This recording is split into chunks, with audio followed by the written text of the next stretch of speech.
اچھا میں آپ لوگوں سے پوچھتا ہوں کہ اگر اللہ کریم سے آپ لوگوں نے کوئی ایک نعمت مانگنی ہو تو کیا نعمت مانگیں گے؟ گھر، گاڑی، پیسہ، شہرت، اولاد، کیا مانگیں گے؟ سوچا کبھی؟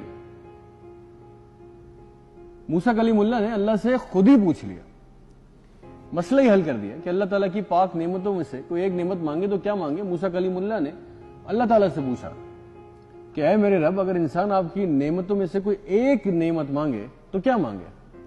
اچھا، اس بات کا جواب میرے رب سے بہتر کون دے سکتا ہے؟ اللہ تعالیٰ نے فرمایا میری پاک نعمتوں میں سے کوئی نعمت مانگو تو صحت مانگو۔ یہ حیران کر دینے والا جواب ہے، مگر آپ تھوڑا اس بات پر زور دیں تو آپ کو اللہ پاک کی اس مصلیحت کی سمجھ آ جائے گی۔ دیکھیے، سچ تو یہ ہے کہ یہ گاڑی، گھر، گھومنا پھرنا، نوکری، بیوی، بچے، شہرت سب بیکار ہیں اگر صحت نہ ہو تو۔ میرے رب نے کروڑوں روپے میرے اندر فٹ کیے ہوئے، فری ملتی ہے نا صحت، بتائیں۔